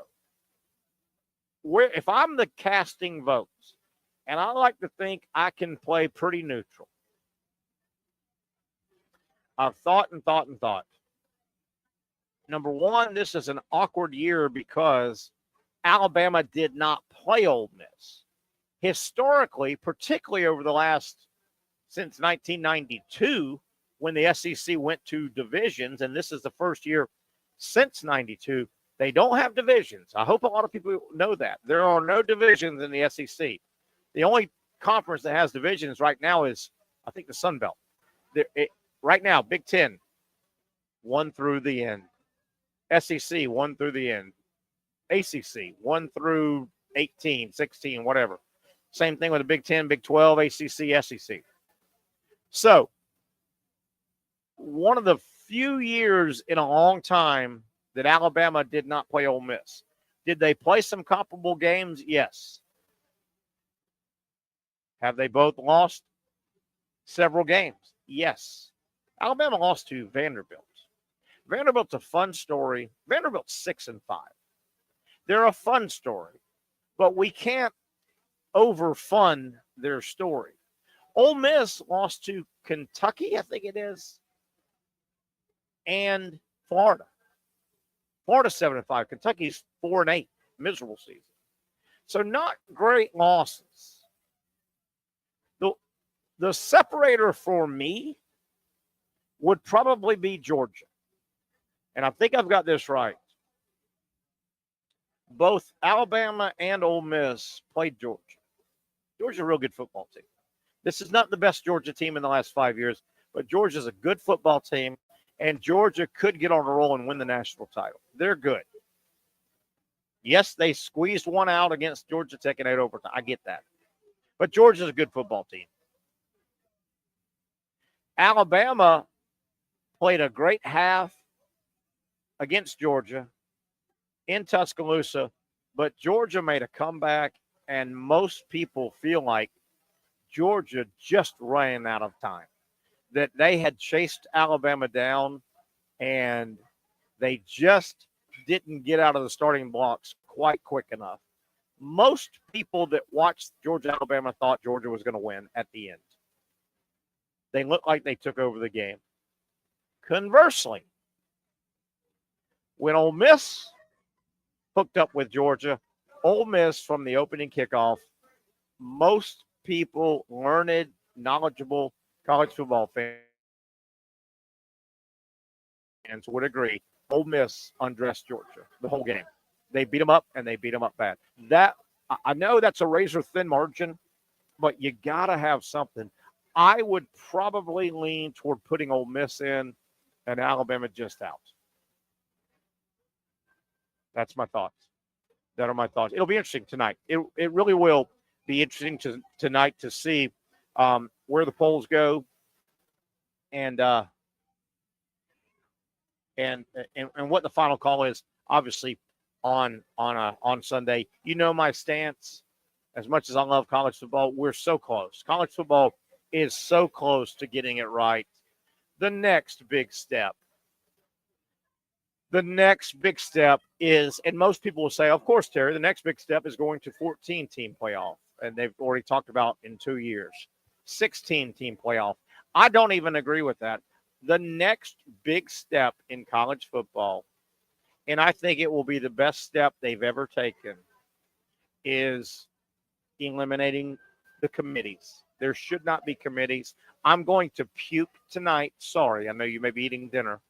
I will puke tonight, as I have every week, when I get settled in front of the TV and they go to Reese Davis or whoever is running the show, the selection show tonight, and they will do that perfunctory overhead shot of the committee room, because, you know, they're all in Frisco, Texas, or where, I think that's where they meet, Frisco, Texas.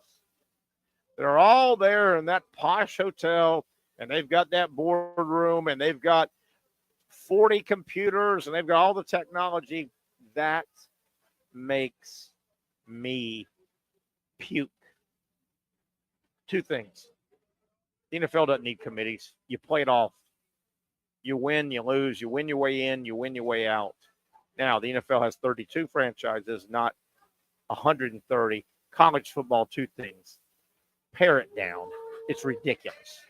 Pare it down to 60-some, and let 16 to 24 in the playoff, what have you. 16. You've got to get rid of the committees. I will puke tonight, as I always do when they show. And you know what?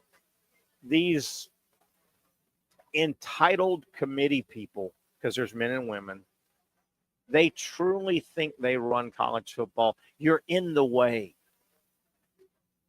The National Football League has mapped it out.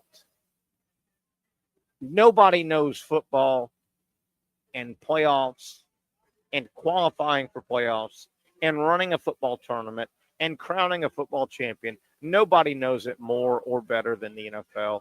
It's not rocket science. Follow the NFL's model. I've even gone as far as saying, and I say this tongue in cheek, but I really do mean this. College football. Go to the NFL, because the NFL does have a vested interest in college football. The NFL needs college football. College football is a big part of the NFL. College football. Go to the NFL and say, can you please, for $1 billion, run our product?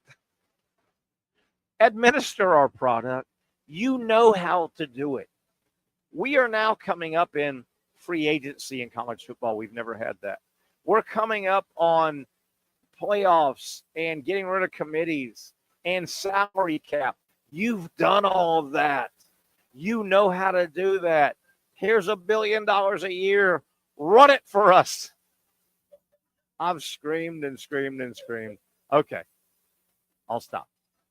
You know my stance. All right, let's take another break here. We hope to get our buddy Trivia Pat here and try and knock out some trivia. See if we can all learn a little bit as we go. I've got a sports dead or alive that's tied into this date in sports history. That and a whole lot more. We're winding down on a Tuesday live from Hurricanes Joint Crew.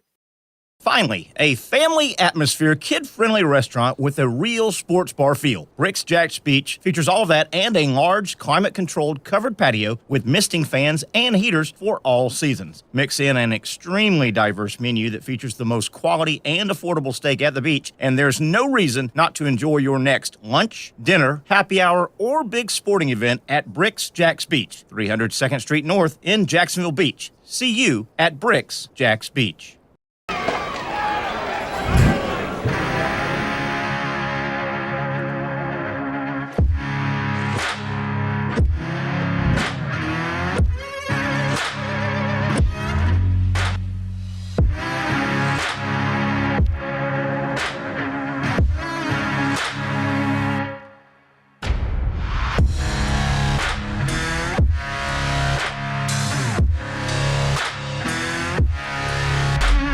For over 20 years, Southeast Orthopedic Specialists has been providing the highest level of orthopedic and spine care to patients throughout Northeast Florida. Now, we're making that same great care even more convenient with Southeast Orthopedic Specialists Direct, a walk-in clinic where you can be seen for pain or injuries with no appointment needed. Staffed by orthopedic physicians and specialists, we offer everything from diagnosis and treatment to imaging and bracing, all with no appointment needed. For more information, hours, and locations, visit our website. You really got to hand it to him. Hold on. The previous play is under further review. I'm not sure what he could review, but okay.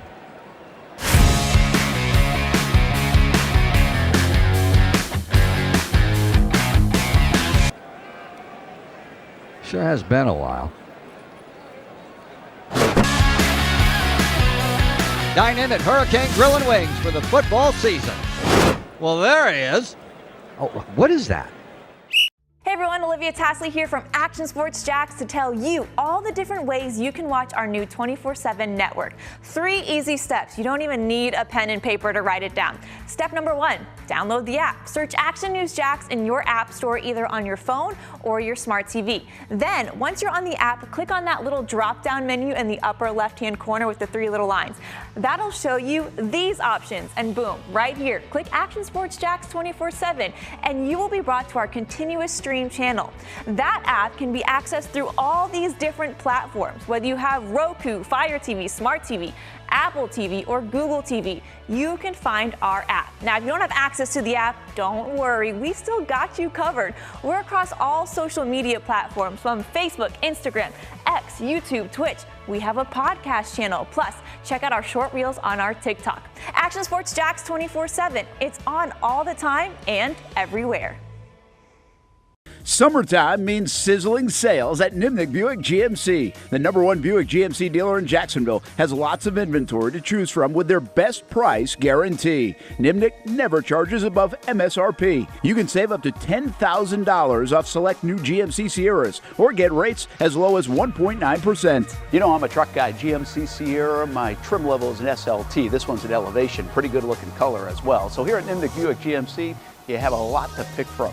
My father-in-law, he drives this, an Enclave. So feel like that GMC in the family. 2025 is coming around the corner, which means it's almost time to close out those 2024s this summer. You can schedule a test drive at nimnickbuickgmc.com. And while you're there, check your trade value and customize your payment options. Nimnick is there for you, even on Sundays. Visit the showroom on Phillips Highway or shop online at nimnickbuickgmc.com. Nimnick, your friends in the car business since 1941. GMC, we are professional grade.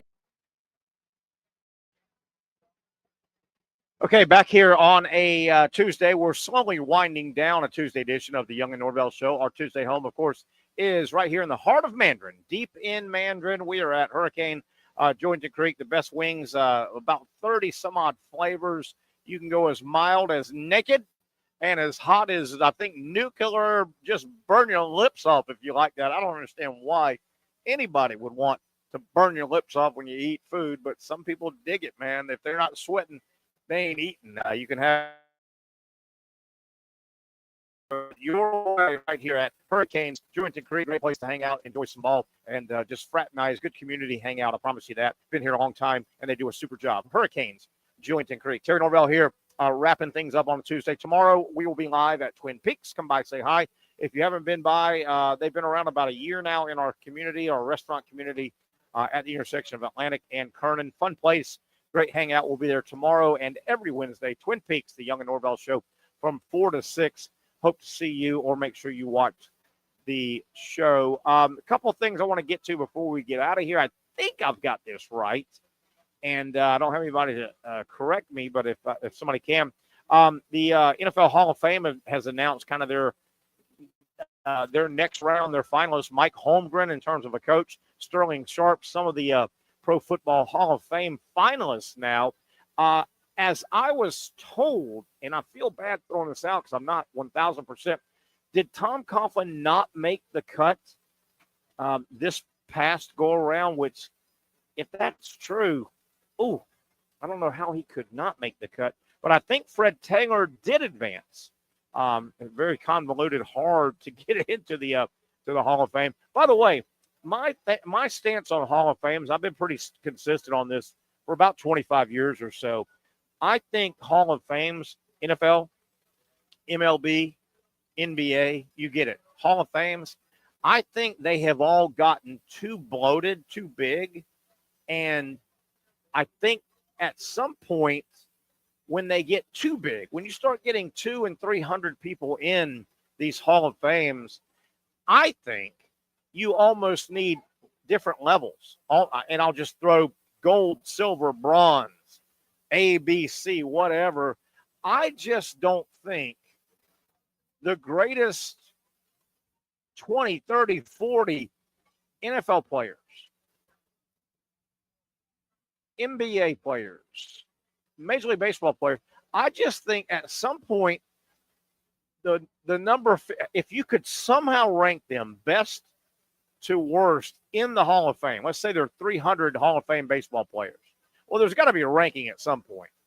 Is it Babe Ruth? Is it Hank Aaron? Is it Willie Mays? Barry Bonds? All the way to, say, 300. I just don't think number 279, Tony Perez, is in the same Hall of Fame as number 5, Lou Gehrig. I think the Hall of Fames have all gotten so big there needs to be levels. Anyway, that's me. We'll see how the Hall of Fame plays out, and we're tracking, obviously, Coughlin and Fred Taylor. If the Jaguars, obviously, Tony Baselli is the one and only.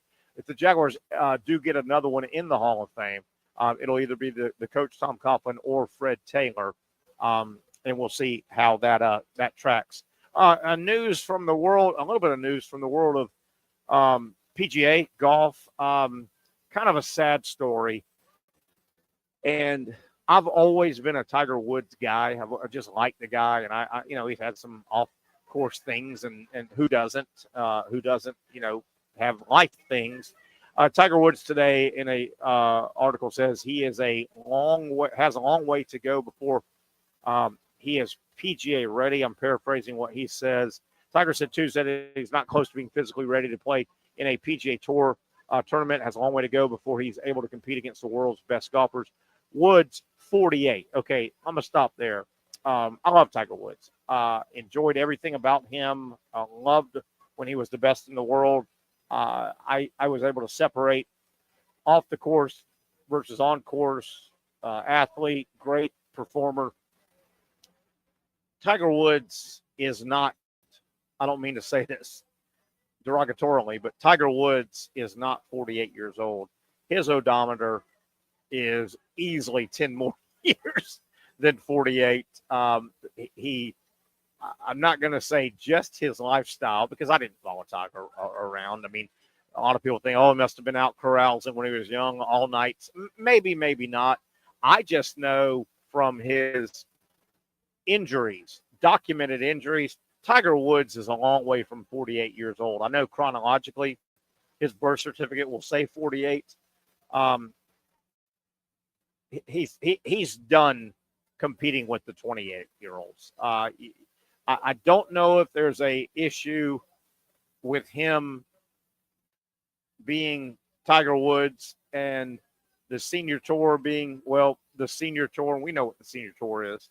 There's a lot of money to be made on the senior tour, but we know what that is. But Tiger, I would rather you shut it down on the regular tour than go out and continuously throw 78s and 79s.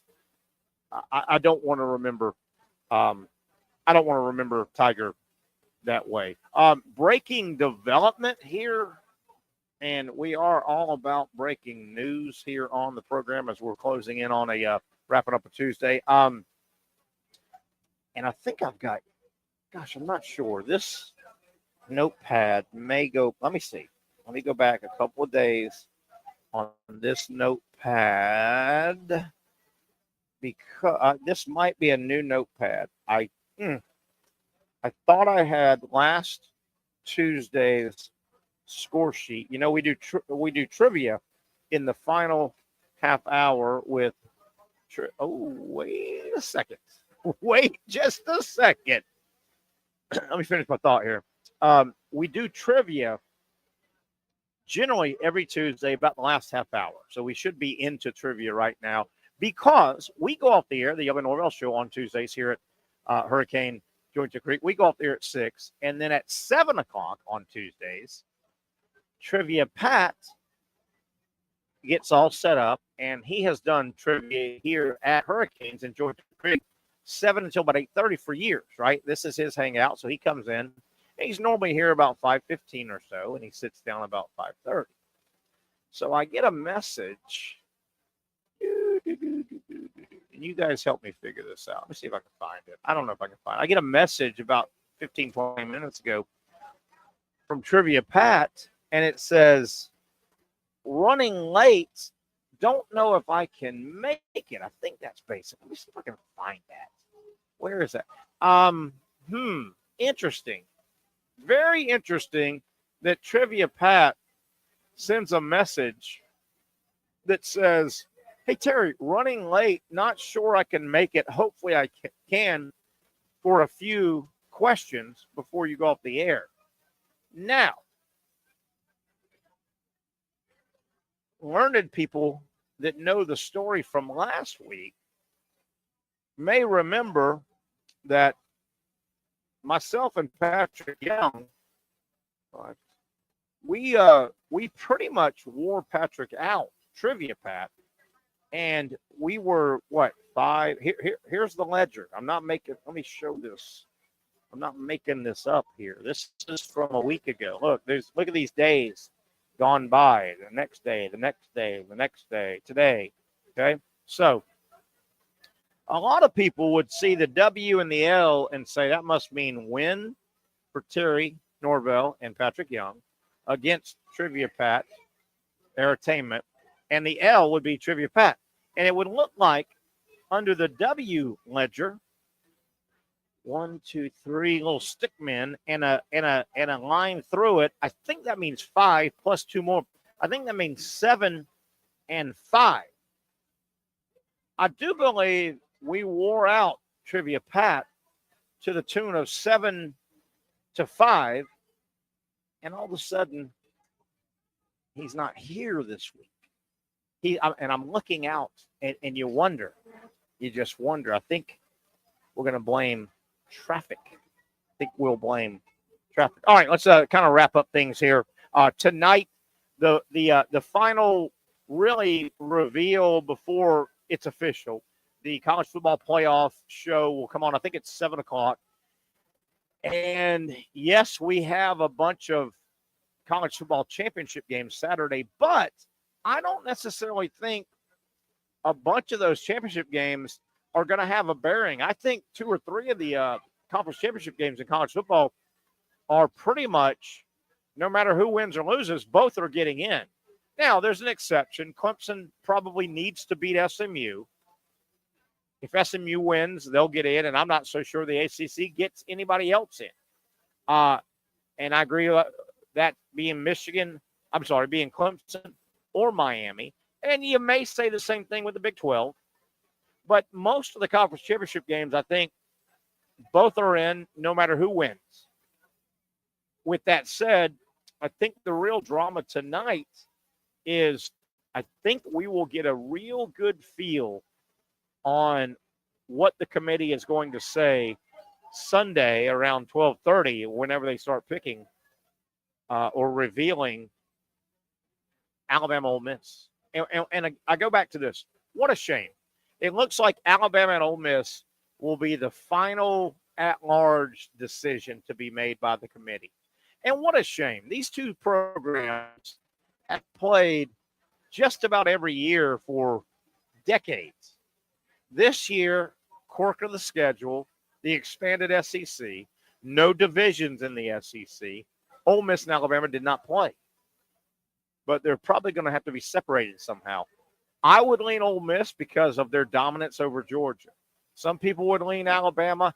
And I know a few people that think, I'm not saying they agree with Alabama getting the nod, but I know a few people that think Alabama will get the nod if for nothing else, tradition, history, and television eyeballs. I hope that's not the case. I don't think Ole Miss should be punished for that. I think every year should stand on its own, but I could see that happen. I could see that happening. What a shame it'll come down to that. So that's one thing to track tonight with college football. Tomorrow we will be live at Twin Peaks. We'll talk with Dr. Aaron Bates. Obviously, we'll dive into what he saw, what we all saw with Trevor Lawrence taking the cheap shot, and the way his limbs kind of contracted and stuck for a little bit. We've talked with Dr. Bates about that condition, and there's a name for it. I'm sorry, I can't remember, from a month or two ago. Tua had that happen a couple times. We'll get Dr. Bates his idea. Obviously, he was watching the game, and we'll talk about what his thoughts are with Trevor Lawrence and his injury, what Dr. Bates would do with Trevor Lawrence. We'll ask him about that as well. And I think you have to factor in it's a 2-10 season. I know you always have to also factor in that you've got paying customers. I mean, I know a lot of people don't correlate this, but if you break it down to brass taxes, an organization like the NFL is really, they're in the entertainment business, and the NFL, their basic charge is to get your disposable income. The NFL puts a product out there, either on the field and you walk in the stadium by paying, or you watch it, or you buy merchandise. You get where I'm going.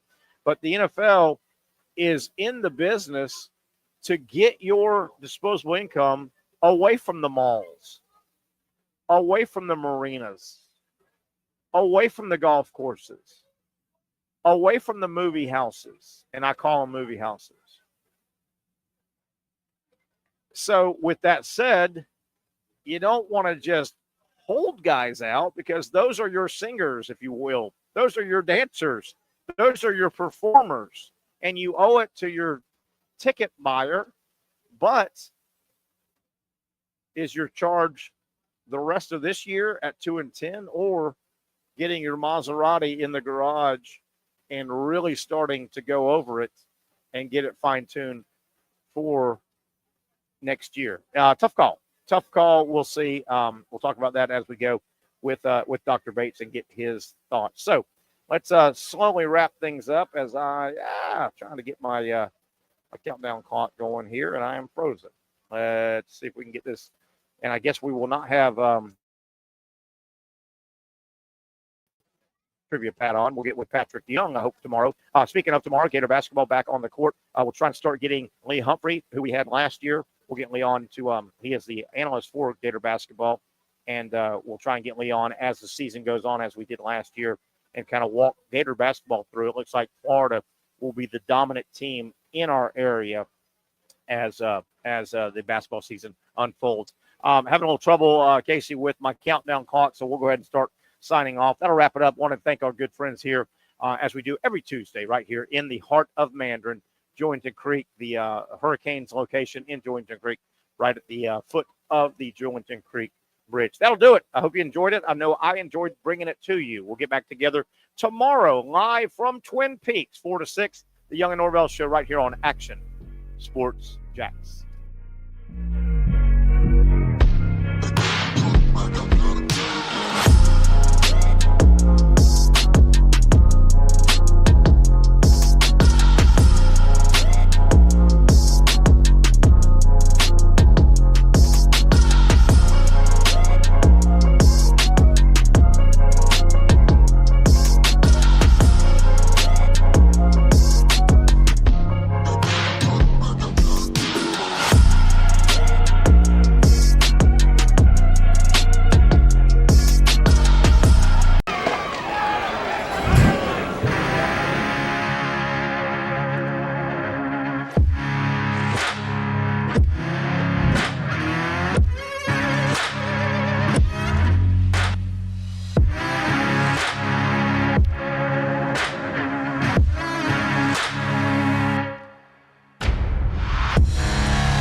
At Southeast Orthopedic Specialists, we know pain and injuries can stop you from doing what you love.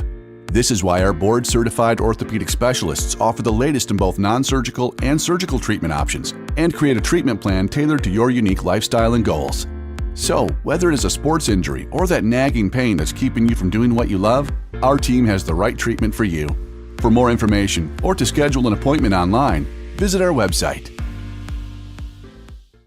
Finally, a family atmosphere, kid-friendly restaurant with a real sports bar feel. Rick's Jack's Beach features all of that and a large, climate-controlled covered patio with misting fans and heaters for all seasons. Mix in an extremely diverse menu that features the most quality and affordable steak at the beach, and there's no reason not to enjoy your next lunch, dinner, happy hour, or big sporting event at Rick's Jack's Beach, 300 2nd Street North in Jacksonville Beach. See you at Rick's Jack's Beach.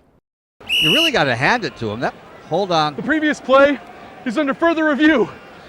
I'm not sure what he could review, but okay.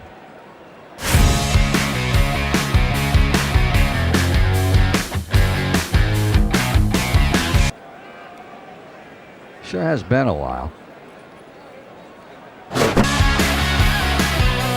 Dine in at Hurricane Grill and Wings for the football season. Well, there he is. Oh, what is that? The Action Sports Jax 24/7 network is streaming. I'm Stuart Weber, and I'm here to teach you a nice three-step process on how you can watch all your favorite programming from the Brent and Austin Show every weekday 10 a.m. to 1 p.m.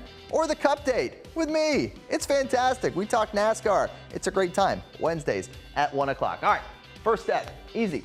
Download the Action News Jax app. You probably already have it downloaded on your phone, so you might already have that one taken care of. Step 2, see that stack of pancakes up there? You click that stack of pancakes, and it's going to bring down step number 3, which is a full screen of all the different streams that you can click on, including the Action Sports Jax 24/7 stream. You click that, the video's rocking and rolling on your mobile device. You're watching all the shows you want to, and you're having a good time. You can also do it on your smart TV with the Action News Jax Now app. I do it on my Samsung TV at home. It's a great way to watch it on a nice, large screen for all the content. That's the Action Sports Jax 24/7 network. Hope you can find it. You trust CGC to make your water great, and now you can trust CGC with your plumbing needs as well. Fast, convenient scheduling, licensed and insured. A quick call away at 904-552-1242. You never know when you're going to have an issue with a shower, toilet, or maybe it's a sink that sometimes is easy to fix. All right, let's be honest. I'm not fixing anything. I'm totally staging this because when I have a plumbing problem, I call CGC Water Treatment and Plumbing. Trained professionals, transparent pricing, customer satisfaction. Small problem or even a bigger issue. Maybe you need a new tankless water heater or something a bit more intricate. The experts with 25 years of experience at CGC Water Treatment and Plumbing can do it all. Call 904-552-1242 or visit cgcwater.com. That's 904-552-1242 or cgcwater.com. CGC Water Treatment and Plumbing, an authorized independent Connecticut dealer. Florida license number CFC 1432579.